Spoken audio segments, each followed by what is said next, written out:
আজকের এই মুহূর্তে সারা বাংলার মানুষ যে ছবিটা দেখলেন সেটা কি?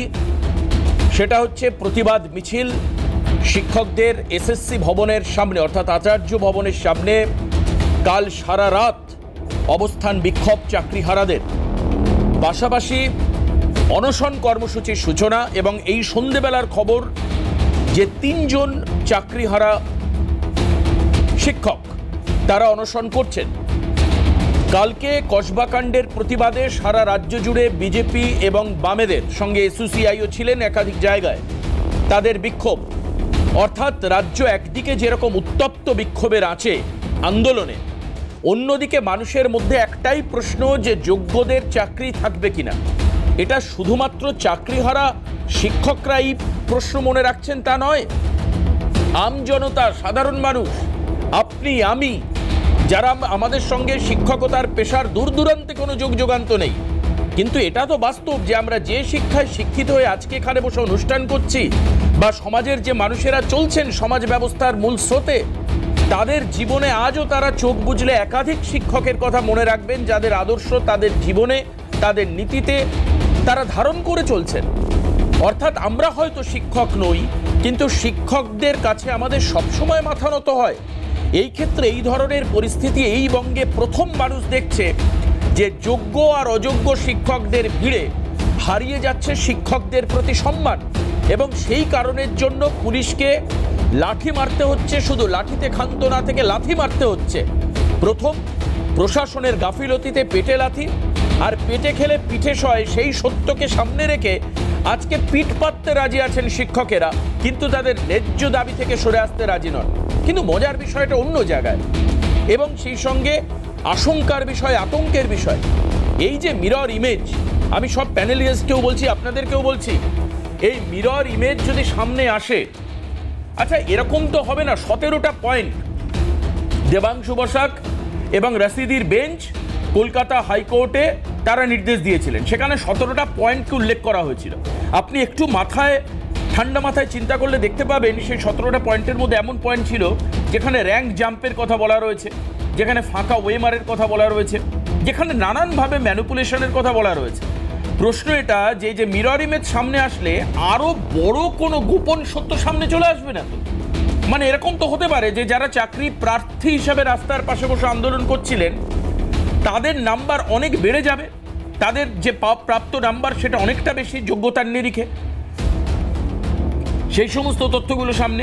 তার মানে পাশাপাশি যারা যোগ্য বলে দাবি করছেন তাদের যে যোগ্যতা তার চাইতেও যদি নাম্বার তাদের বেশি হয়, তাহলে সেক্ষেত্রে কি হবে? এরকম নানান প্রশ্নচিহ্নের সামনে আমরা দাঁড়িয়ে তীব্র ধিক্কার এবং নিন্দা জানাই গতকালকের কসবাকাণ্ডের। আমার গতকালও প্যানেল ছিল, আমি বলেছিলাম এখানে দাঁড়িয়ে আমি প্রথম আপনাদেরকে দেখাবো যে ছবি আজকে কলকাতা শিয়ালদা থেকে রানী রাসমণি রোড পর্যন্ত বিরাট মিছিল, এবং তাতে শুধুমাত্র চাকরিহারা শিক্ষকেরা নয়, তাতে যুক্ত হলেন WBJDF এর সদস্য অর্থাৎ ওয়েস্ট বেঙ্গল জুনিয়র ডক্টরস ফ্রন্টের সদস্য সহ আরও সমাজের বিভিন্ন অংশের মানুষ। আজকে যে বিষয়ে আমরা আলোচনা করব, কসবাকাণ্ডে পুলিশের কি বুকের ছাতি ফুলল?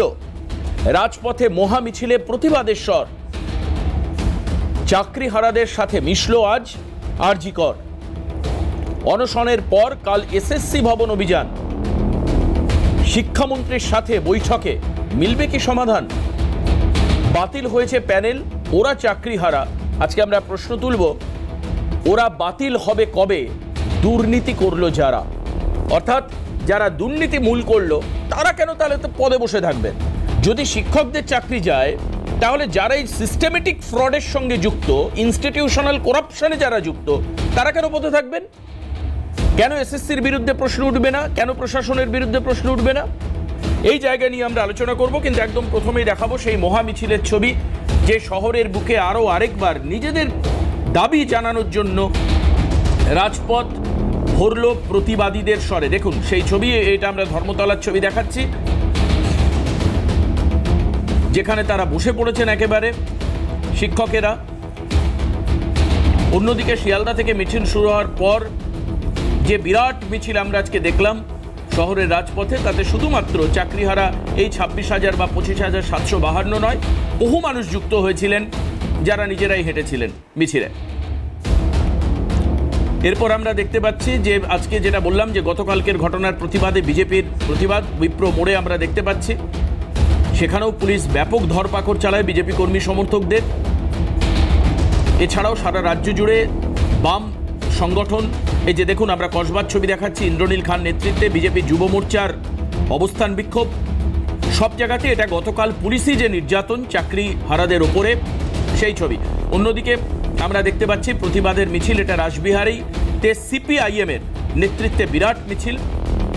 রাসবিহারী মোড় থেকেই মিছিল, নিয়োগে সীমাহীন দুর্নীতির বিরুদ্ধে আন্দোলনরত চাকরিহারাদের পাশে বামেরাও রয়েছেন, সেই বার্তা পরিষ্কার করছেন। মিছিলের অগ্রভাগে আমরা সুজন চক্রবর্তীকেও দেখতে পাচ্ছি, অন্যান্য বাম বর্ষিয়ান নেতারাও রয়েছেন।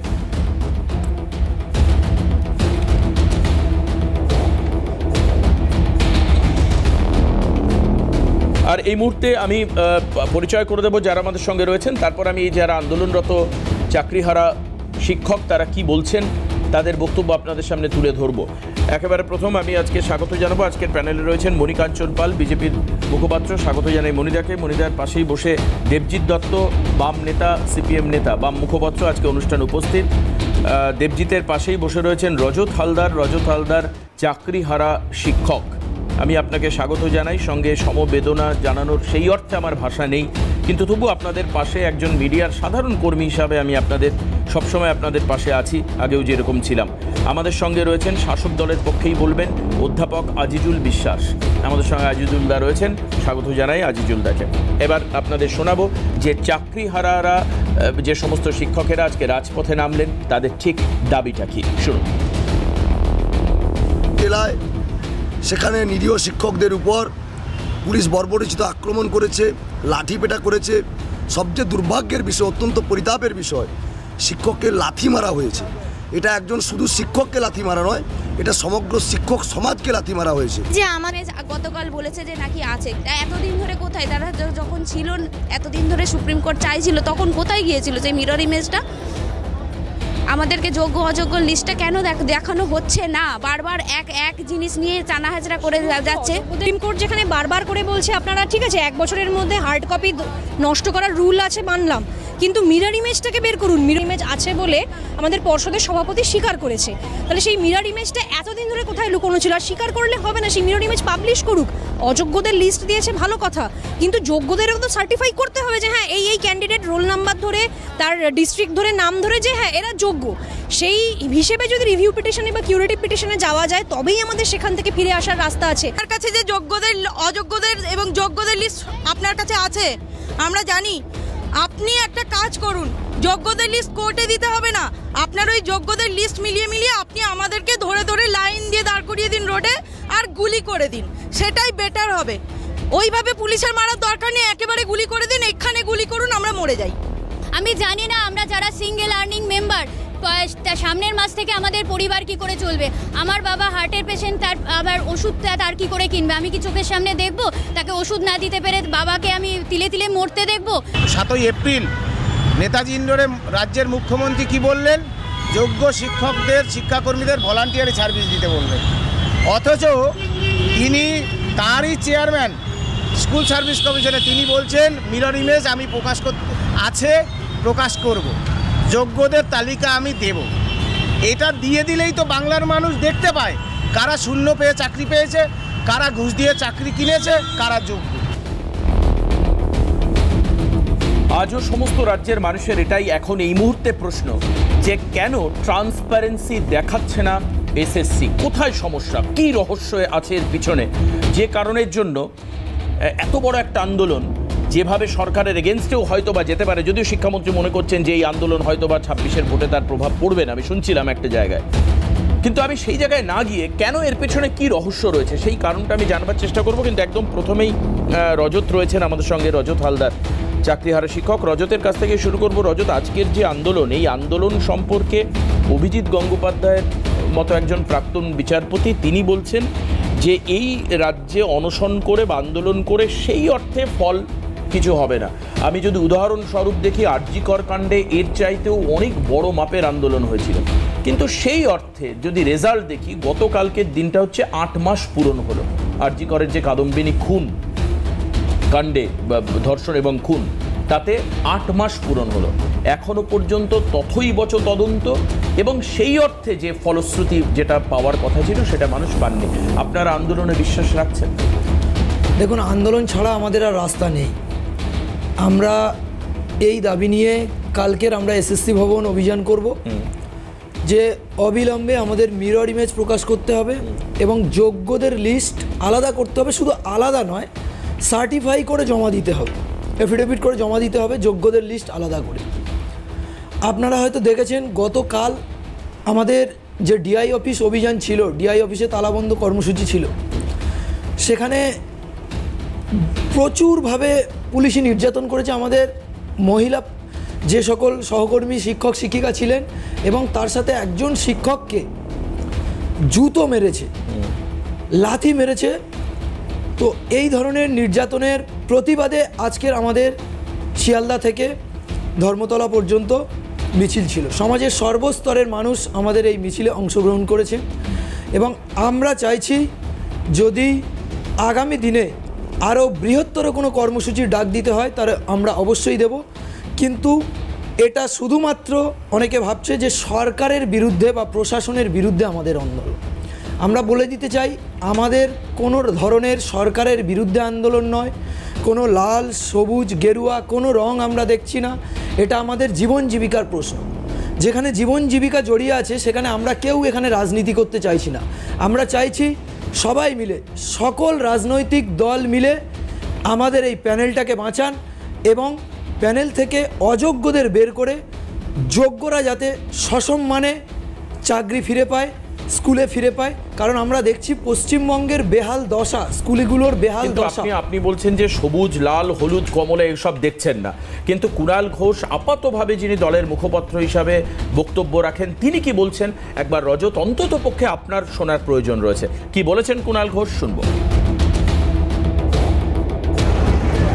আচ্ছা, আপনি বলুন তো, গতকাল যদি এই মবটা ডিআই অফিসে গেটটা ভেঙে ঢুকে যেত এবং প্রচুর কম্পিউটার বা কাগজপত্র তছনছ হতো, তখন তো এরাই বলতেন পুলিশ পালিয়ে গেল, পুলিশ রুকলো না কেন, শিক্ষক শিক্ষিকাদের নথিপত্র কি করে ক্ষতি হলো।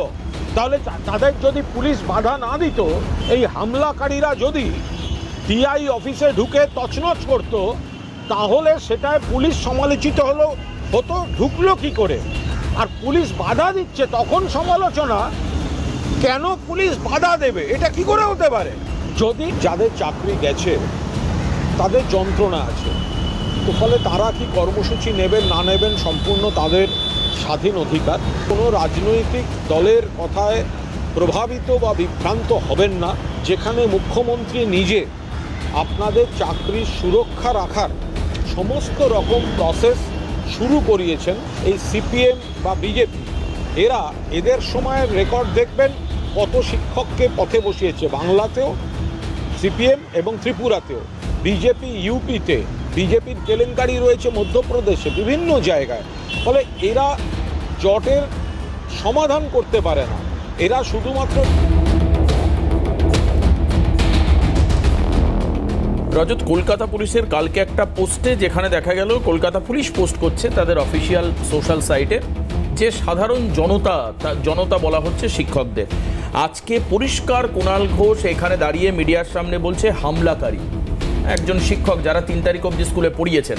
আমার কথা হচ্ছে রজত, এখানেও বললেন যে ওই মানে বাম বা বিজেপি আপনাদেরকে ইনসিস্ট করছে বা কোথাও আপনাদেরকে প্রভাবিত করবার চেষ্টা করছে। আমি একটা ছোট্ট জায়গা আমি শোনাতে চাইবো। মুখ্যমন্ত্রী বলেছিলেন যে 2 থেকে 3 মাস ভরসা রাখতে। যদি আমরা সেই বক্তব্য শুনতে পারি, নেতাজি ইন্ডোর স্টেডিয়ামে 7 তারিখে মুখ্যমন্ত্রী কি বলেছিলেন, 2-3 মাসের সময় চেয়েছিলেন। কি বলেছিলেন মুখ্যমন্ত্রী, শুনবো একবার। যোগ্য তাদের চাকরি নিশ্চিন্ত করার দায়িত্ব সরকারের। যখন কেউ পথ দেখায়, পথের মধ্যেই পথ খুঁজে নেয়। পথে চলতে গেলে গর্ত আসতে পারে, পথে চলতে গেলে কিছু রাস্তা ভাঙা থাকতে পারে, বাট ভাঙা রাস্তা পেরিয়েই মানুষকে এগিয়ে যেতে হয় সফল রাস্তায়। এবং তাই মনে রাখবেন, আমাদের plan A ready, B ready, C ready, D ready and E ready. মনে রাখবেন, এই যোগ্য টিচারদের চাকরি যাতে কোনোভাবে না যায়, যদি বলে তোমাকে 2 মাসে প্রসেস করতে হবে, অল্টারনেটিভ যা করার আমরা করব।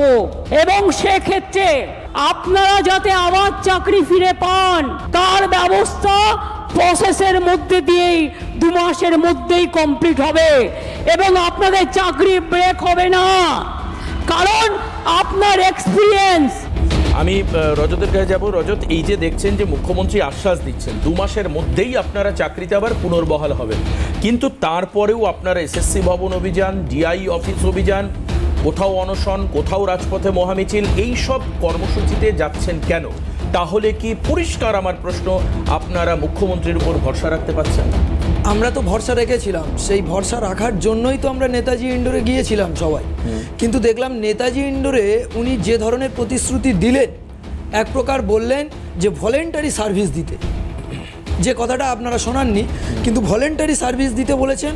এবং আমরা ঠিক সেইভাবেই দেখছি ওনার প্রশাসন এবং রাজ্য সরকার তথা পর্ষদ সেইভাবে মিসলেনিয়াস অ্যাপ্লিকেশন করেছেন এবং সেই মিসলেনিয়াস অ্যাপ্লিকেশানে কিন্তু বলছেন যে 1 বছর পর্যন্ত ভলেন্টারি সার্ভিস দেওয়ার জন্য সুপ্রিম কোর্টের কাছে ওটা উনি একটা আইনি প্রক্রিয়ার মাধ্যমে নিয়ে আসার চেষ্টা করছেন।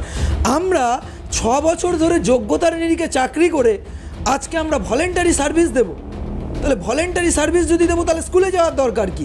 আমরা রাস্তায় পড়াবো, আমরা টিউশন পড়াবো, আমরা স্কুলের বাইরে পড়াবো, তাহলে ভলেন্টারি সার্ভিস যদি দিতে হয় তাহলে আমরা স্কুলে কেন যাব? প্রথম কথা এটা। দ্বিতীয় কথা, কুণাল ঘোষ যেটা বললেন হামলাকারী, আমরা তীব্র নিন্দা করছি যে 6 বছর 7 বছর ধরে আমরা যোগ্যতার নিরিখে চাকরি করা সত্ত্বেও উনি বলছেন হামলাকারী। এই ধরনের শব্দ কিভাবে একজন রাজনৈতিক ব্যক্তিত্ব উনি আমাদের উপরে জুড়ে দিলেন, এটা তো আমরা ভাবতেই পারছি না। এই ধরনের ভাষাকে আমরা নিন্দা জানাই। পার্সপেক্টিভ তৈরি হয়। আমি মনিদার কাছে যাব। মনিদা, একদিকে কেউ বলছেন হামলাকারী শাসক দলের, আবার কেউ পুলিশ দিয়ে তাদেরকে লাঠি মারছেন, রাজপথে বসলে তাদেরকে থ্রেট করা হচ্ছে, বিভিন্ন জায়গায় বাড়ি বাড়ি গিয়ে, আমার কাছে এই খবর এসছে যে বিভিন্ন জায়গায় বাড়ি বাড়ি গিয়ে বলা হচ্ছে যোগ্য চাকরি প্রার্থীদেরকে পয়েন্ট আউট করে যে তারা যেন এসএসসি ভবন অভিযানে না যায়, যেন অনশন মঞ্চে যাতে না থাকে। তাহলে এই যে দ্বিচারিতা, পরিষ্কার মঞ্চে দাঁড়িয়ে একটা কথা যেটা সবাই শুনছে, মিডিয়ার মাধ্যমে প্রচারিত হচ্ছে, কয়েক কোটি মানুষ শুনছে সারা পশ্চিমবঙ্গে, আর অন্যদিকে এই যে চোরাগোপ তান্ডবকে পরিষ্কার কালকে পুলিশের লাথি মারার ছবিটা আমরা কন্টিনিউ পাশে, ওই জন্য আজকে বলেছি আমি প্রোডাকশনকে পুরো পাশে এই ছবিটা রাখতে, পুলিশ লাথি মারছে। দেখো, বিষয় হচ্ছে একটা জায়গায় সোনা চুরি হতো, আর সোনা চুরি হওয়ার জন্য সিকিউরিটি লাগিয়ে আনা হয়েছে এবং যত গাড়ি যাচ্ছে সব গাড়ি চেক করা হচ্ছে। তো এক ভদ্রলোক রোজ একটা করে স্কুটি নিয়ে যেত, স্কুটিতে অনেক জিনিসপত্র রাখা যায়, চেক করতো, দেখা হতো সোনা নেই, বালি আছে, চলে গেল স্কুটি। পরের দিন আবার একটা স্কুটি নিয়ে যেত, আবার চেক করছে। এরকম 7-8 দিন হওয়ার পরে সিকিউরিটি জিজ্ঞেস করে, আচ্ছা ভাই তুমি স্কুটিতে করে বালি নিয়ে যাচ্ছ, আমরা সোনা এখান থেকে পাচার হয় তার জন্য আমরা এখানে গার্ড দিয়েছি, তুমি বালি নিয়ে যাচ্ছ কেন?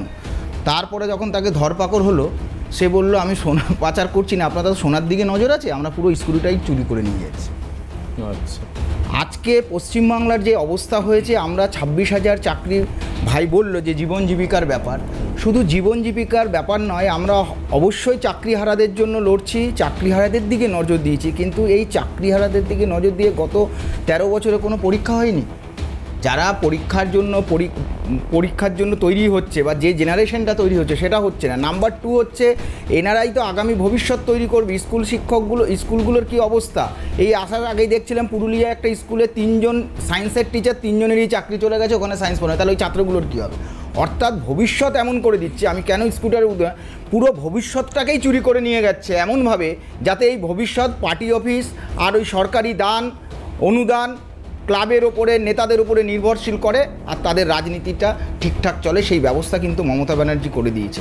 মমতা ব্যানার্জি যদি সিরিয়াস হতেন তাহলে আপনি বলুন যে যখন থেকে বেরিয়েছে, প্রথমে উনি কী করলেন, যোগ্য অযোগ্যকে মিলিয়ে দিলেন, যে যদি সুপ্রিম কোর্ট খুঁজে বের করতে না পারে তাহলে সবারই চাকরি থাকবে, আমার যারা নেতামন্ত্রীরা টাকা খেয়েছিল বেঁচে যাবে, সেটা করলেন না। সুপ্রিম কোর্ট রায় দিল, রায় পড়ানোর পরে কি বললো, আমি চাকরিহারাদের সাথে আছি, ইন্ডোরে মিটিং ডাকলো।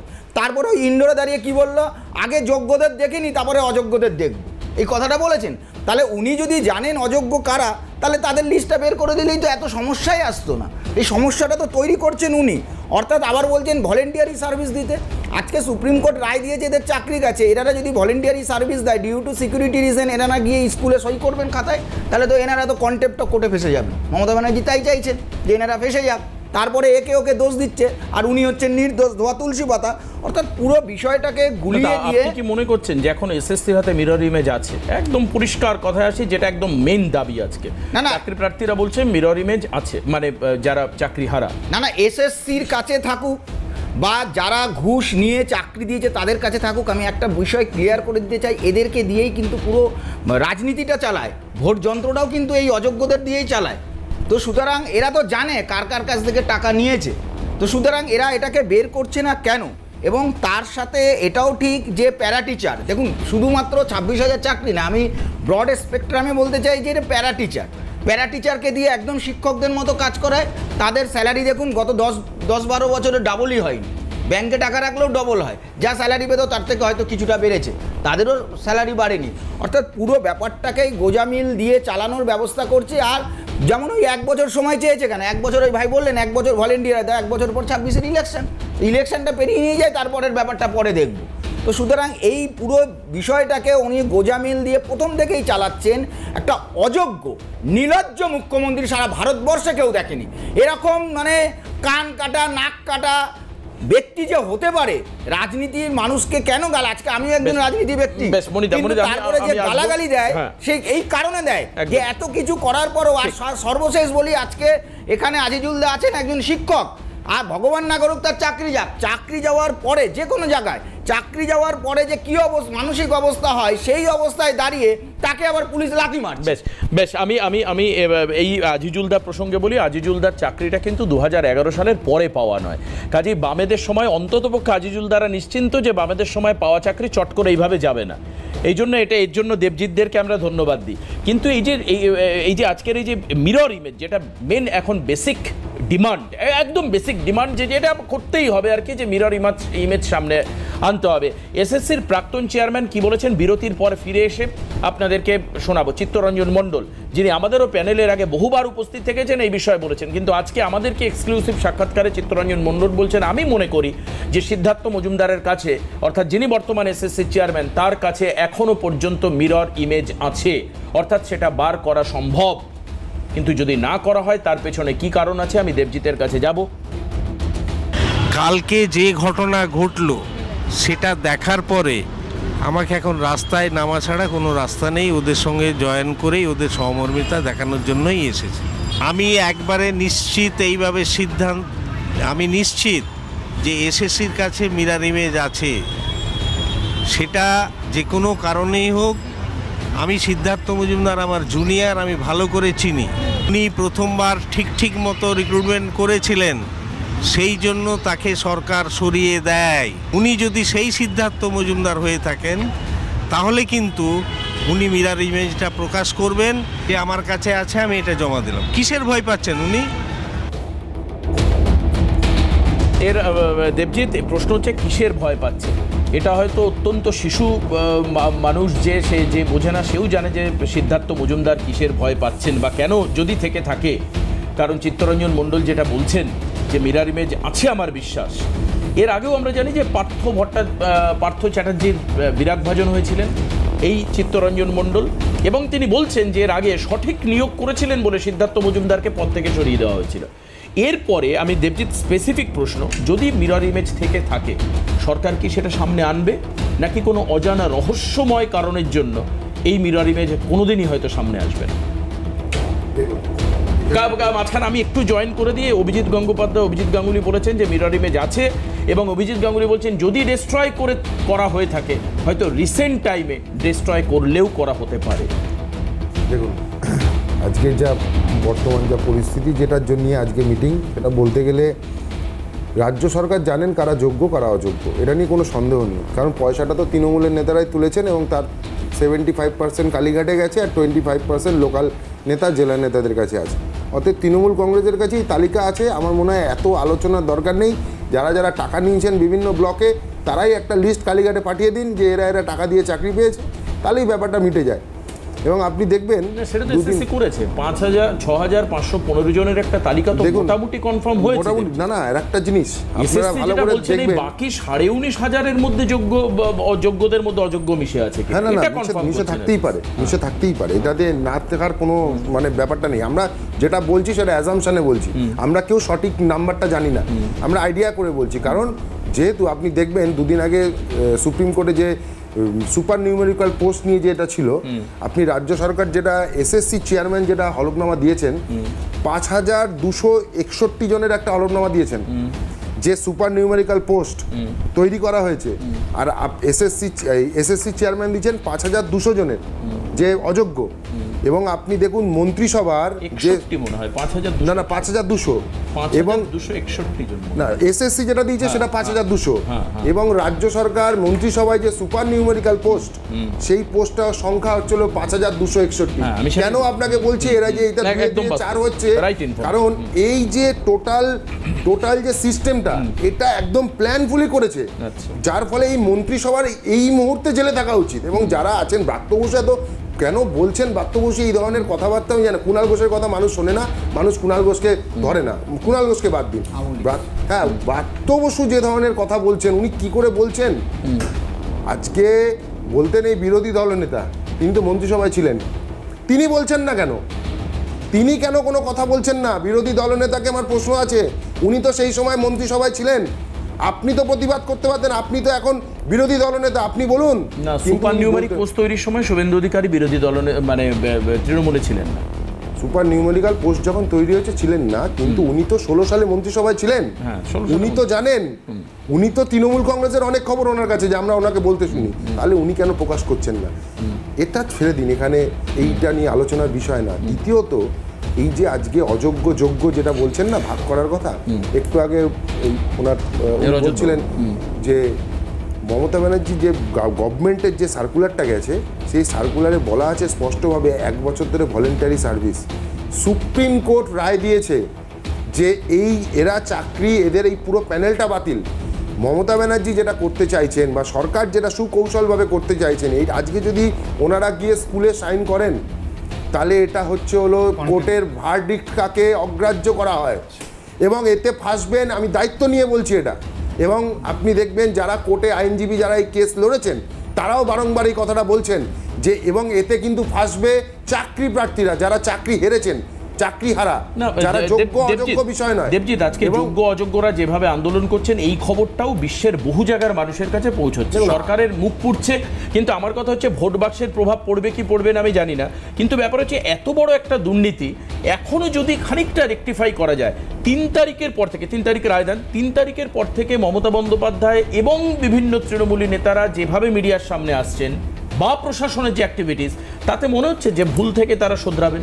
তৃণমূল কংগ্রেস ভুল থেকে শোধরাবে কেন? তৃণমূল কংগ্রেস টোটালটাই তো ভুলে ভরা। আমি মন্ত্রিসভা বলছি, তৃণমূল কংগ্রেস না, মন্ত্রিসভা ছেড়ে দিই, মন্ত্রিসভা গোটা মন্ত্রিসভাটাই তো চোর। বলুন তো আমাকে একজন কেউ বুকে হাত দিয়ে বলতে পারবে আমি সৎ? একটা লোক নেই। 2011 সালের পর আমরা দেখেছি বড় বড় ব্যানারে লেখা থাকতো সততার প্রতীক। 2016 সালের পর থেকে সারদা নারদা হওয়ার পর থেকে আর সততার প্রতীক লেখে না, এখন আর সততার প্রতীক লেখা হয় না। আগে হাওয়াই চটিতে সততার প্রতীক থাকতো, এখন আর লেখা থাকে না। অর্থাৎ তৃণমূল কংগ্রেসের সৎ মানুষ তৃণমূল কংগ্রেসে নেই এবং সৎ থাকলে সে তৃণমূল কংগ্রেস করবে না। এবং আপনি একটা জিনিস যেটা জানেন, আমি আপনাকে বলছি রাজ্য সরকার চাইলেই যোগ্য অযোগ্যের লিস্ট করে দিতে পারে, করবে কারা? পয়সা কারা নিয়েছে? এই পয়সার ভাগ তো আমি আবারও বলছি 75% কালীঘাটে গেছে এবং 25% লোকাল নেতা যারা পয়সা তুলেছেন তাদের কাছে আছে।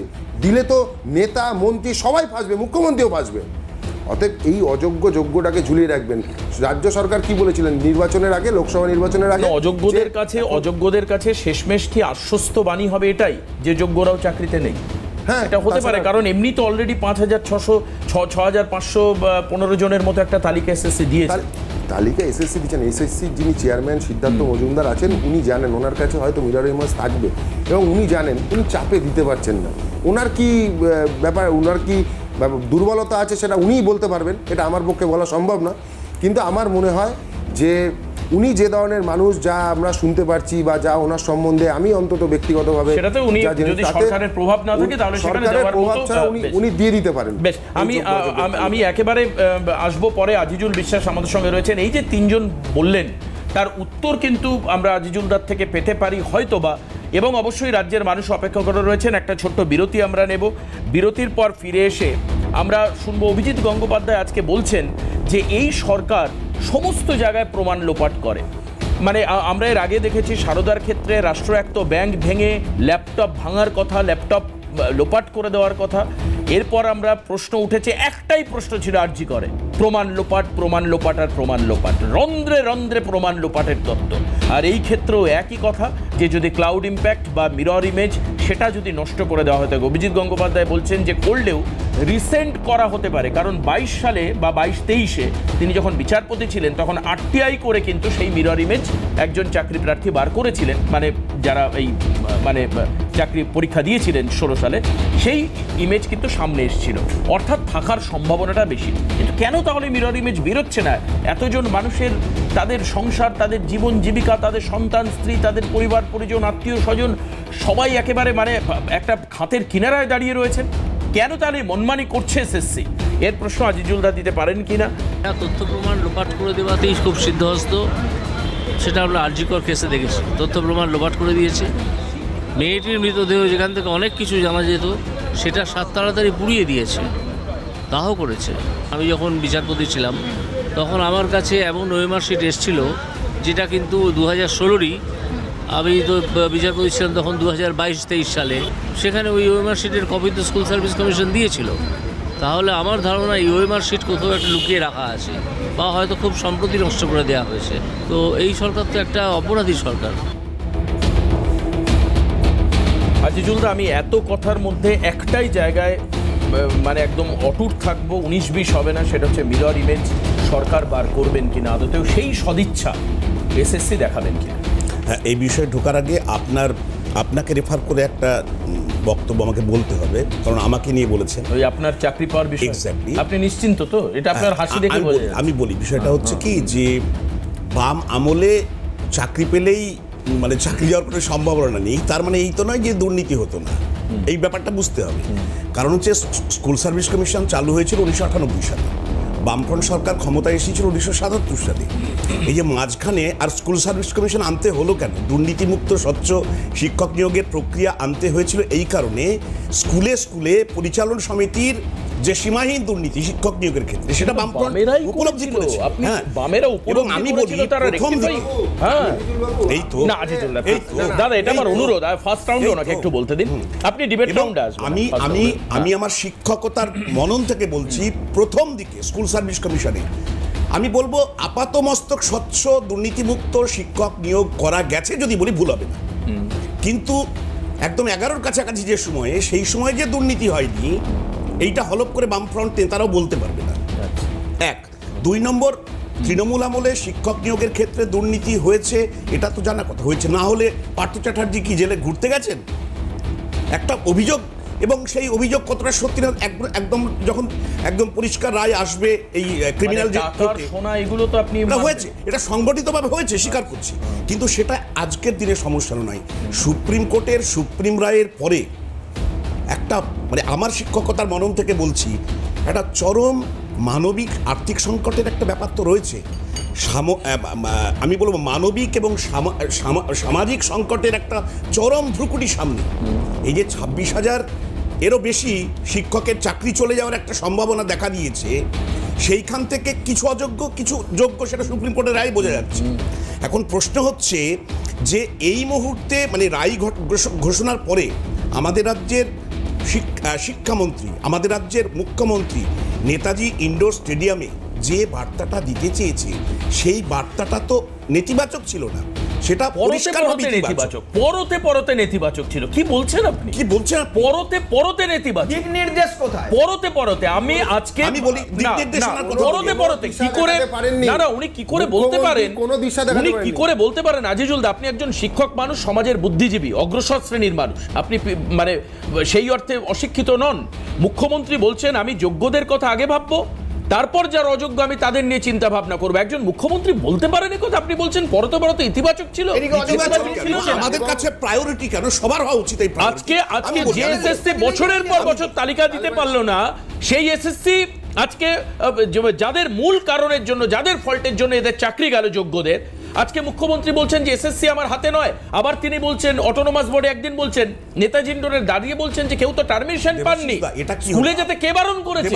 এটা আপনি বলবেন এটা ইতিবাচক কথা? দেবাশিস দা সাড়ে সর্বনাশ তো তাহলে তো পুরোটা বলতে দেবে। ইতিবাচক পদক্ষেপ নেতাজি ইন্ডোর স্টেডিয়ামে কোনো নেতিবাচক কথা আমি বলি ইতিবাচক পদক্ষেপ শব্দটা আমি ব্যবহার করলাম কেন?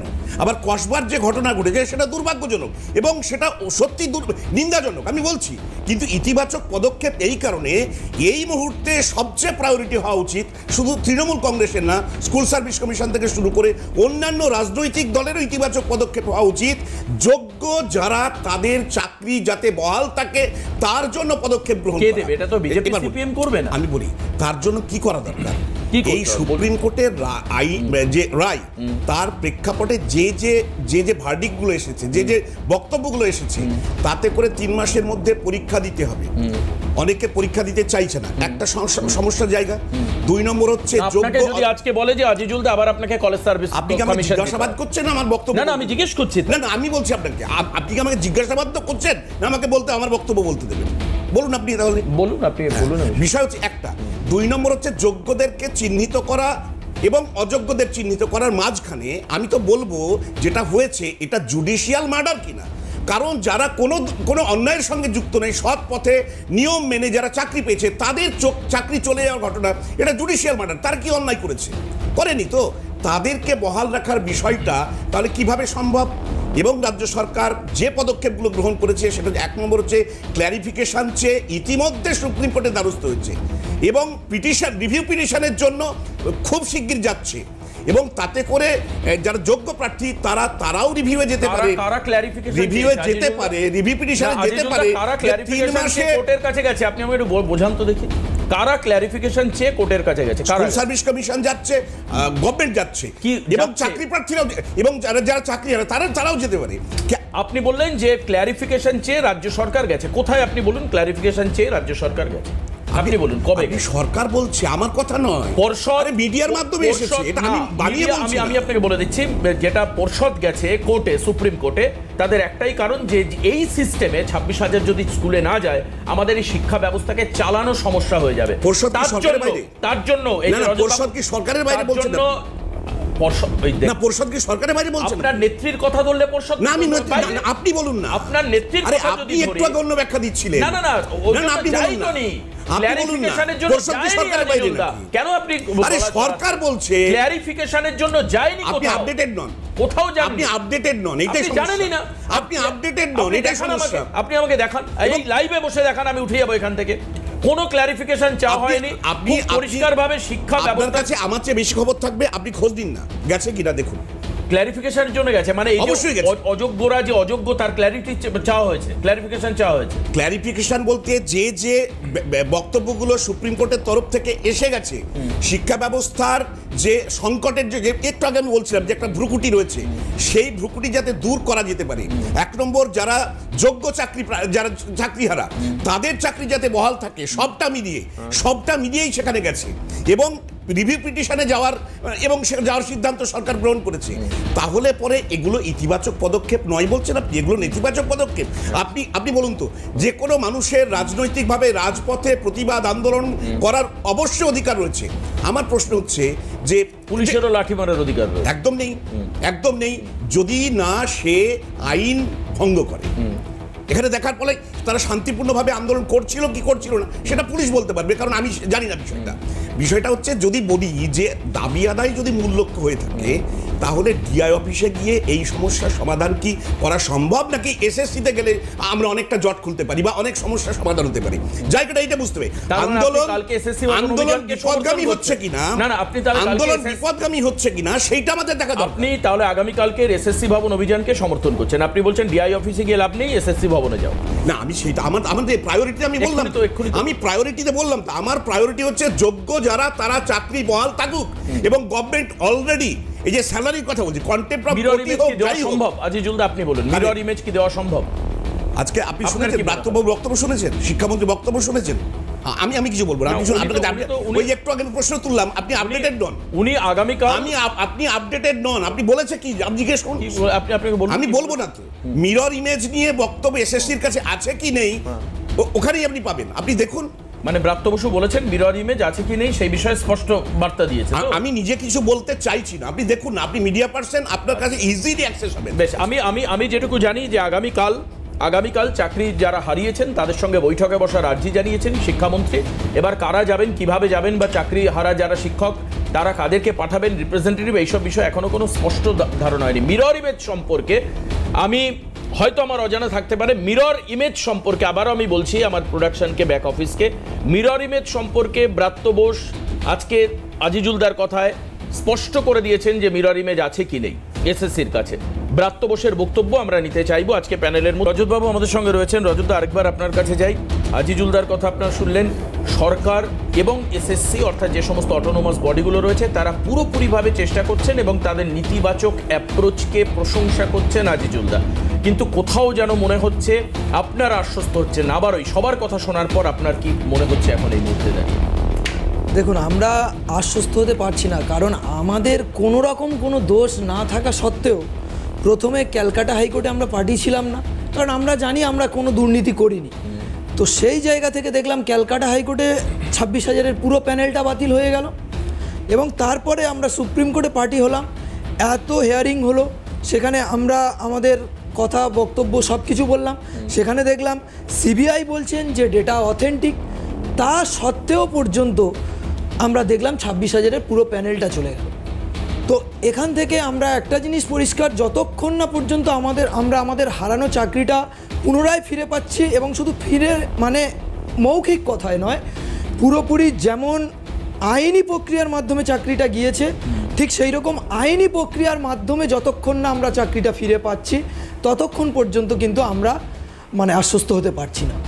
এইটা কিন্তু আমাদের দাবি দেওয়া।